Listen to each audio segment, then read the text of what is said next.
इस वीडियो में भी मैं आपको तारक मेहता के लेटेस्ट स्टोरी की कुछ मिस्टेक्स के बारे में बताने वाला हूँ। और अभी मैं उस स्टोरी की बात करने जा रहा हूँ जिसमें टप्पू से ना पिज्जा पार्टी प्लान करती है लॉकडाउन में।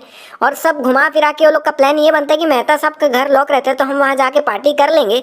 और पार्टी ये लोग कर भी लेते हैं, लेकिन उसके बाद क्या क्या झमेला होता है मेरे ख्याल से आपको याद आ गया होगा। और अगर नहीं भी याद आया तो कोई दिक्कत वाली बात नहीं, क्योंकि जिन 2 एपिसोड्स पे मैं वीडियो बना रहा हूँ उसकी फुल एपिसोड लिंक मैंने आपको डिस्क्रिप्शन में दी हुई है, वहाँ से जाके फुल एपिसोड बहुत ही आसानी से देख सकते हैं। तो भिड़े भाई ने गोकुलम सोसाइटी में 15 दिन का लॉकडाउन लगा दिया था, क्योंकि बगल वाली सोसाइटी में लगभग सभी लोग कोरोना पॉजिटिव निकले थे, जिसके कारण टप्पू सिन्हा का जो पिज्जा प्लान था वो कैंसिल हो गया था। लेकिन वो लोग बाद में मेहता साहब के यहाँ जाके करते हैं पार्टी, ये आपको याद आ गया होगा। और वो लोग पार्टी कर ही रहे होते हैं, लेकिन टाइम से पहले ही मेहता साहब घर वापस आ जाते हैं, जिससे लोग हड़बड़ हड़बड़ में बाहर निकल जाते हैं और पिज्जा के बॉक्सेस भी ले आते हैं। लेकिन बाद में इनको रियलाइज होता है कि भैया एक बॉक्स तो छूट गया है अंदर। और फिर ये लोग ये प्लानिंग करते हैं कि छोड़ना किसको पता चलेगा कि मेहता साहब का जो बॉक्स है वो हमारा है, मतलब हमारा नाम थोड़ी लिखा है। वाह क्या प्लान है, वाह।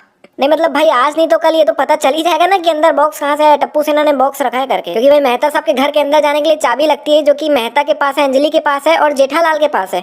तो कोई भी बहुत ही आसानी से दिमाग लगा सकता था कि ये टप्पू ने ही खोला होगा। और जबकि मुझे तो ऐसा लगा था कि आखिरी में ये लोग मेहता साहब से मांडवली करने का सोचेंगे कि हम मेहता साहब को सब बातें बता देते हैं, और ऐसा कुछ होगा मैं सोचा था, जिसमें इन लोगों को पूरा सच बताने की भी जरूरत नहीं पड़ती, क्योंकि मेहता साहब के एक ही बॉक्स निकला था। तो ये लोग उनको जाके बता देते कि देखिए मेहता साहब ऐसी ऐसी बातें हैं, गोली को मची थी तलब पिज्जा खाने की, इसीलिए हमने सिर्फ एक बॉक्स मंगाया है। क्योंकि भाई ये लोग झूठ इतनी देर से तो बोल ही रहे थे, तो यहाँ पे ये लोग झूठ बोल सकते थे कि हमने सिर्फ एक ही बॉक्स मंगाया है। बोल देते कि हमने सिर्फ एक ही बॉक्स मंगाया है, जिसमें आधा गोली ने खाया, थोड़ा बहुत हमने खाया है। जिसमें मेहता साहब शायद थोड़ा बहुत उनको सुनाते, लेकिन मेरे को गारंटी है कि वो टप्पू सेना का साथ दे देते और किसी को नहीं बताते। टप्पू सेना इतनी सेल्फिश कब से हो गई ये सोच रहा हूँ मैं, क्योंकि भाई वो लोग ने मेहता साहब के जाके पार्टी कर ली और वहां से निकल गए, बॉक्स छूट गया, तो ये लोग बोलते कि छोड़ ना भाई, उनको थोड़ी पता चलेगा। लेकिन भाई किसी बंदे के घर से, जो घर बंद है, उसके अंदर से पिज्जा का बॉक्स निकलेगा, वो टेंशन में नहीं आ जाएगा। चलो उसको छोड़ो, चलो एक बार इसको छोड़ो, ये तो बहुत छोटी सी चीज है। बाद में जब अंजलि भाभी मेहता साहब से लड़ाई करके जा रही होती कि आपने पिज्जा खाया, मैं घर छोड़ के जा रही हूँ, तब भी टप्पू सिन्हा खड़ी होकर तमाशा देख रही होती है और अपने बारे में सोच रही होती है कि हम सबको बता देंगे तो हमें मतलब क्या, सब भिड़े अंकल क्या बोलेंगे, सब क्या बोलेंगे। ये नहीं देख रहे कि सामने बंदे का घर टूट रहा है। और चल स्टार्टिंग में लोग थोड़ा डर भी गए होंगे इसलिए नहीं बता रहे होंगे, लेकिन ये लोग आखिरी तक भी नहीं बताते हैं। मतलब उसके बाद भी बहुत नाटक होता है, बहुत अंजलि चिल्लाती है, मेहता बहुत समझा रहा होता है, सब आके सब कुछ समझा रहे होते हैं, सब कुछ कर रहे होते हैं। बीच में एक अलग ही कहानी चल रही है कि भैया घर के अंदर से बक्सा कहाँ से आया, पिज्जा का बक्सा ना बक्सा मतलब वही। लेकिन टप्पू सेना फिर भी चुपचाप ही खड़ी होती है। और एक टाइम बाद सोनू को ऐसा रियलाइज होता है कि नहीं फ्रेंड्स, हमें ये बता देना चाहिए, मेहता अंकल के साथ ये बहुत गलत हो रहा है, ये हमारी गलती है। वैसे सोनू ही सबसे होशियार है इनमें से।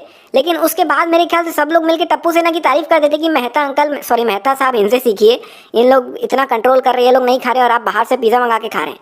तो फिर टप्पू सेना क्या बोलती है, अब इन्होंने हमारी इतनी तारीफ कर दी है, कुछ तो बोलती है, मेरे को याद नहीं आ रहा है, मतलब ऐसा बोलती है कि ऐसा ऐसा हुआ है, तो इसके कारण हम नहीं बता सकते कि हमने ही पिज्जा खाया है। और उसके बाद भी काफी कुछ हो रहा होता है, लेकिन टप्पू सेना नहीं बताती। मतलब कहने का मतलब यही है कि भाई ये लोग इतना सेल्फिश कब से हो गए। मतलब हम लोग जानते हैं कि ये लोग एक साथ कैसे रहते, 3000 एपिसोड से हम लोग देख ही रहे हैं, तो ये कौन सा रूप है भाई इन लोग का। और टप्पू सेना भी कोई बच्ची नहीं रहे हैं, लोग बड़े हो गए हैं। और मेरे ख्याल से उनको इतनी समझ तो है कि अगर हम बता भी देंगे तो हमें थोड़ा बहुत डांट पड़ेगा तो हम सुन लेंगे, लेकिन कम से कम मेहता साहब के यहाँ इतनी टेंशन आ गए हैं वो सब खत्म तो हो जाएंगे। और वही ये लोग यहाँ पे भी बोल सकते थे कि हमने सिर्फ एक ही बक्सा मंगाया था पिज्जा का, बोल देते एक बक्सा मंगाया था, उसी में से थोड़ा थोड़ा खाएं, सॉरी भिड़े अंकल, बस। स्टार्टिंग में मेहता अंजलि भाभी को जैसे तैसे समझा देता है कि चलो ऐसा ऐसा है, मैं नहीं खाया हूँ, लेकिन एकदम से भिड़े उचकता है कि नहीं मेहता साहब आपने बॉक्स खाया है, आपके घर से निकले मतलब आपने खाया है। मतलब मेरे को एकदम अच्छे से याद नहीं है कि क्या क्या कॉन्वर्सेशन हुआ था, मैं आपको लिंक डिस्क्रिप्शन में दे दिया, वहाँ से जाके पूरा देख सकते हैं। लेकिन जितना मेरे को याद है कि सब ठीक हो रहा होता है, लेकिन भिड़े एकदम से उचक के आग लगा देता है वापस कि मेहता साहब आपने ये खाया है, बहुत गलत किया आपने। नहीं एकदम से मतलब इनका रूप मेरे को समझ नहीं आता। मतलब कभी कभी ये लोग मेहता साहब के लिए इतने वो हो जाते हैं, हम्बल हो जाते हैं कि मेहता साहब को घास फूस खाना पड़ता है तो उनको होटल ले जाके खिला रहे हैं छुपा के अंजलि भाभी से, जिसमें भिड़े भी साथ में होता है ना, भिड़े भी उनकी हेल्प करता है खिलाने में। कभी घर ले जाके खिला रहे होते अपने हाथ से, और इधर देखो तो भिड़े सामने से आग लगा रहे। मतलब ये क्या बात हुई भाई। मतलब ये लोग कभी मेहता साहब के लिए एकदम अच्छे हो जाते हैं और कभी उनको ही फंसाने में लग जाते हैं। और भिड़े ने कुल मिला के ऐसा इसीलिए किया क्योंकि उसके अंदर भी गुस्सा था कि जब मैंने रूल बना दिया कि बाहर से कुछ अंदर नहीं आएगा तो आप पिज्जा अंदर लेके क्यों आए। लेकिन भाई ये कोई बात थोड़ी हुई यार, आप उनसे अकेले में बात करके उनको समझा देते, वो भी बता देते। और भाई ये मेहता साहब यार, मतलब जिनको इतना दिमाग वाला समझते हैं, राय लेते हैं इनसे, उनके लिए भिड़े ऐसा कर रहे हैं। मतलब अगर जेठालाल होते तो समझ भी आता, चल ठीक है उनसे तो वैसे ही उसकी नहीं पटती है, लेकिन मेहता साहब के लिए यार। और सिर्फ स्टार्टिंग में ही नहीं, आखिरी तक भिड़े यही कर रहा होता है, मेहता के अपोजिट ही रहता है और भड़काने का ही काम कर रहा होता है आखिरी तक। यहाँ पे मेहता साहब अंजलि को कितना ज्यादा समझाते हैं और क्या क्या नहीं बोलते हैं, मतलब बहुत समझाते हैं। लेकिन इनका जो रामबाण हथियार है वो इनको वापरना चाहिए था ना। मतलब अगर आप तारक मेहता बहुत समय से देखते आ रहे हो मेरी तरह, तो आपको पता ही होगा कि जब भी ऐसी कुछ बात आती है और इनको समझाना होता है, अपने आपको प्रूफ करना होता है, तो लोग क्या बोलते हैं, दया, मैं तुम्हारी कसम खा के कह रहा हूँ कि मैंने ऐसा नहीं किया। माधवी, मैं तुम्हारी कसम खा के कह रहा हूँ कि मैंने नहीं किया। बोल दो भाई अंजलि, मैं तुम्हारी कसम खा रहा हूँ, मैं पिज्जा नहीं खाया। बात वहीं का वहीं खत्म। तो भैया यहीं पे समाप्त होती है वीडियो। और मैं आपसे एक बात कहना चाहता हूँ कि अगर आप भी कुछ इस तरह की मिस्टेक नोटिस करते हो तो आप मेरे को